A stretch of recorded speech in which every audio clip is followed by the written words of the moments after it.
प्रसंग चल रहा है, हम उसी पर आते हैं। तो वो परमात्मा प्रत्येक युग में आते हैं और प्रत्येक युग में ऐसी लीला करते हैं, कमल के फूल पर आकर विराजमान होते हैं। और कमल का फूल जल में होता है, जिस कारण से हमारे सदग्रंथों में उस परमात्मा को नारायण कहते हैं। नारायण का अर्थ है, नार माने जल, आयन माने उस पर आकर विराजमान होने वाला। नारायण, हम श्री विष्णु जी को नारायण मानते हैं। ये भी नारायण हैं, जितने सतर के ये नारायण हैं।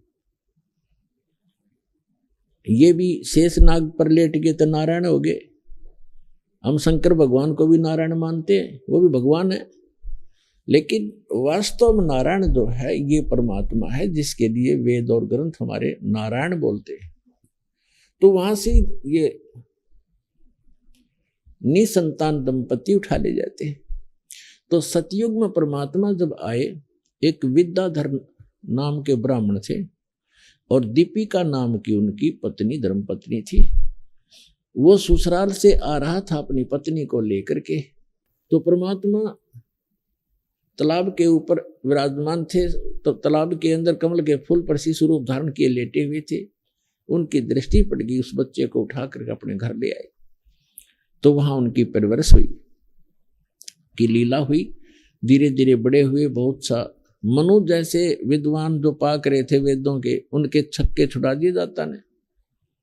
लेकिन उसको वामदेव कहने लगे। वामदेव, वामदेव माने उल्टा ज्ञान देने वाला। उल्टा, वाम माने उल्टा, जैसे दाना हाथी बामा हाथ, बामा वाम। इस तरह उनको ना सुन करके अपनी प्रभुता छूटी नहीं। ज्ञान भगवान का ग्रहण ना स्वयं किया ऋषियों ने, ना हमें करने दिया।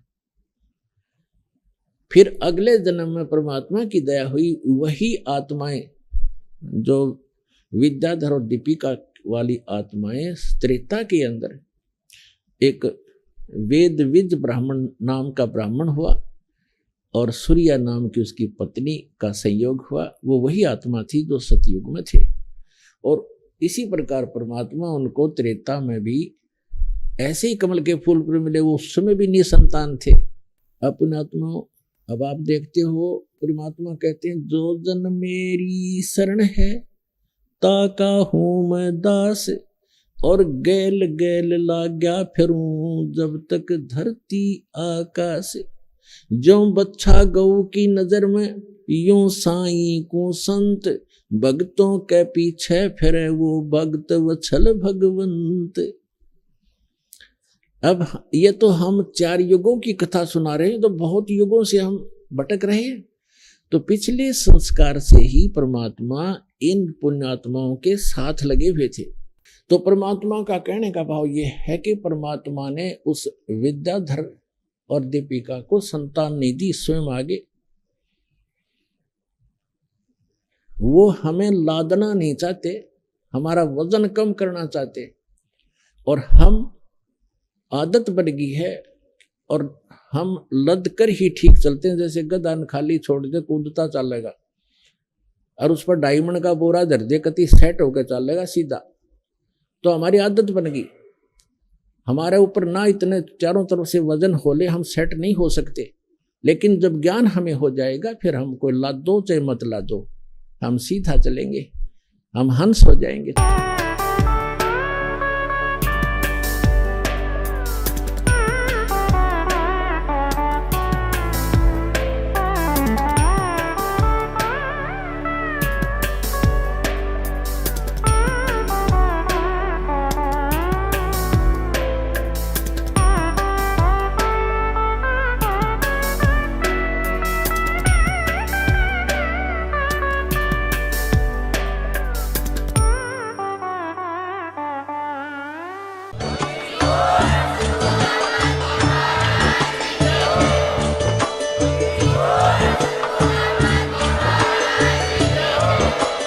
आप सुन रहे थे जगत गुरु तत्वदर्शी संत रामपाल जी महाराज जी के मंगल प्रवचन। अधिक जानकारी के लिए विजिट कीजिए हमारी वेबसाइट www.jagatgururampalji.org।